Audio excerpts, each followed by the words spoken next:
Meu nome é Ludmila Santos e irei falar um pouco sobre a biografia de Milton Santos. Milton Santos nasceu no município baiano de Brotas em 3 de maio de 1926. Ainda criança, migrou com sua família para outras cidades baianas. Foi um geógrafo brasileiro, graduado em Direito, destacou-se por seus trabalhos em diversas áreas de geografia, em especial nos estudos de urbanização no Terceiro Mundo. Destacou-se por seus trabalhos sobre a globalização nos anos de 1990. Sua obra se caracterizou-se por apresentar um posicionamento crítico ao sistema capitalista.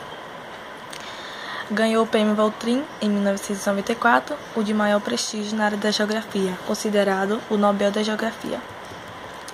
Aos 13 anos, Milton dava aulas de matemática no ensino do ginásio em que estudava, o Instituto Baiano de Ensino. Aos 15, passou a lecionar a geografia e, aos 18, prestou vestibular para o Direito na Universidade Federal da Bahia, em Salvador. Formado em Direito, não deixou de se interessar pela geografia, tanto que fez concurso para professor em Ilhéus. Além do magistério, desenvolveu atividades jornalísticas em Ilhéus, estreitando sua amizade com políticos de esquerda. Entre 1956 e 1958, Milton concluiu seu doutorado na Universidade de Estrasburgo, teve presença marcante na vida acadêmica em atividades jornalísticas e políticas de Salvador. Foi jornalista e redator do jornal A Tarde, de 1954 a 1964. Com o golpe militar de 64, Milton foi morar na França, época em que exerceu a profissão de professor.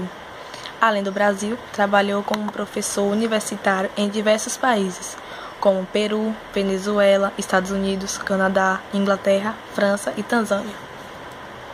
Milton Santos foi um grande crítico e escritor, escreveu cerca de 40 livros, nos quais merece destaques. O Centro da Cidade de Salvador, 1959. As Cidades nos Países Subdesenvolvidos, 1965. Por uma Geografia Nova, 1978. O Trabalho do Geógrafo no Terceiro Mundo, 1978. A Pobreza Urbana, 1978. O Espaço Dividido, 1979. A Urbanização Desigual, 1980, entre outros. Agora eu vou acrescentar um pouco sobre o que Mariana Santos falou, sobre a desestruturação da globalização. Eu irei falar sobre a violência estrutural e a perversidade sistemática. Ao nosso ver, a violência estrutural resulta da presença das manifestações conjuntas nessa era de globalização, do dinheiro em estado puro, competitividade em estado puro, entre outros, que nos permite pensar que vivemos uma época de globalitarismo, muito mais que globalização.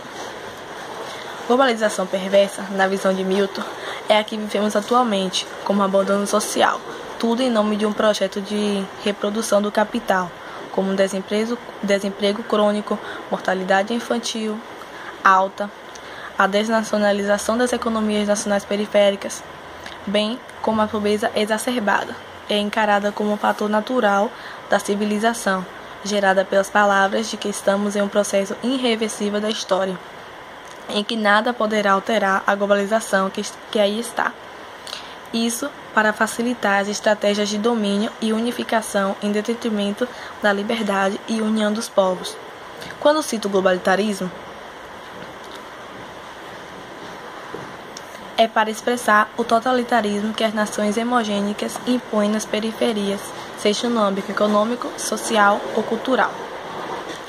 Apesar de toda essa perversidade sistemática prevalecendo hoje em dia, há uma boa possibilidade de começar uma mudança estrutural da globalização atual. Ele afirma que essa mudança deve acontecer de baixo para cima, a partir dos países subdesenvolvidos, pois apenas esses têm condições de tirar a hegemonia da tríade Estados Unidos, Europa, Japão. Até porque, nas condições históricas atuais, para ele, as nações desenvolvidas não possuem a tendência de reconstrução deste quadro desolador. Milton Santos trata a globalização como fábula, como perversidade e como ela pode ser. Primeiro, a tese da globalização como fábula. A globalização como fábula é imposta principalmente pelos meios de comunicação, a todos que procuram enfatizar o planeta em que vivemos como um amplo espaço e que podemos sim explorar como consumo.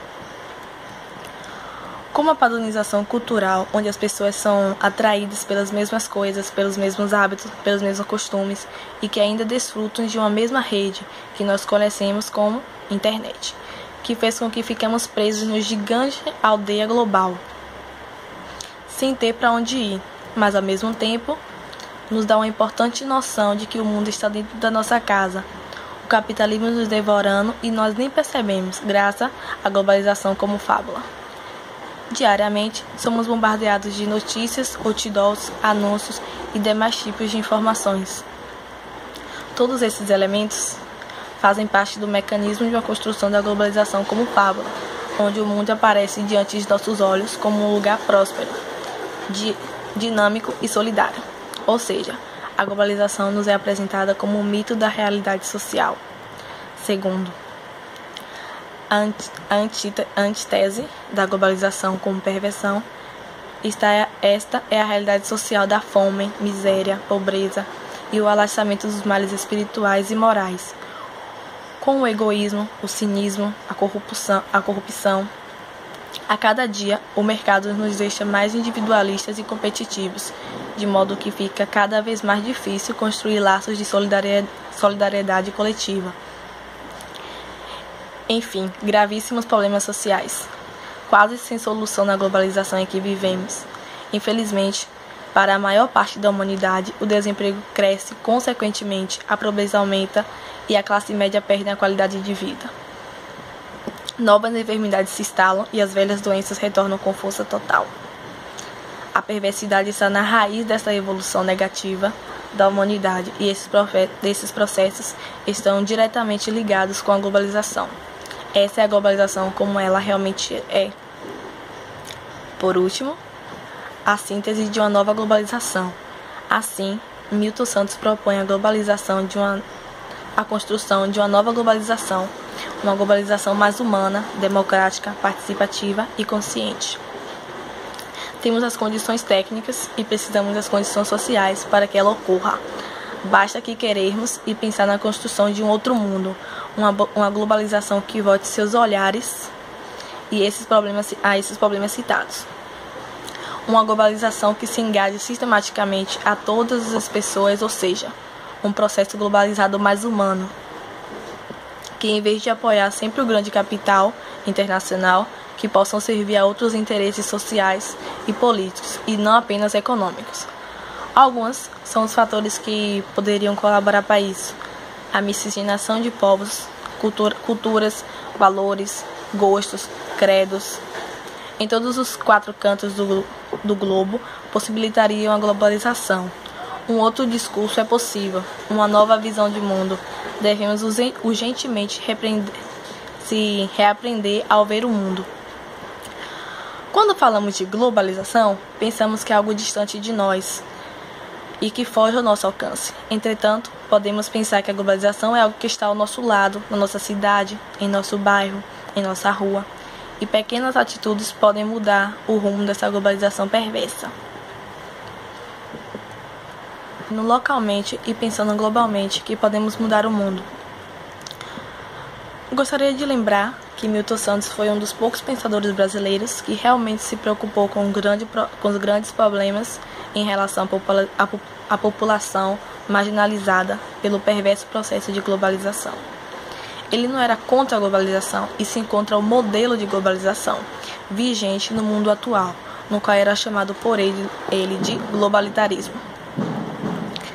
Por fim, conclui-se que o capitalismo jamais, na sua história, conseguiu reproduzir o capital e o lucro, consequentemente, sem gerar crises.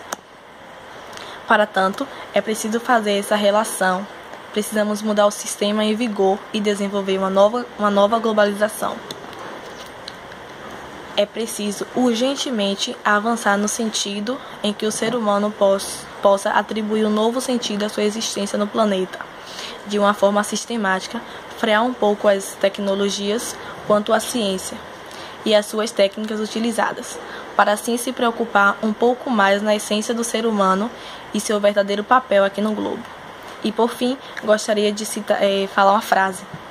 A igualdade somente será alcançada quando as diferenças forem aceitas. Ludmila Santos, 3M15, Colégio Tales de Azevedo.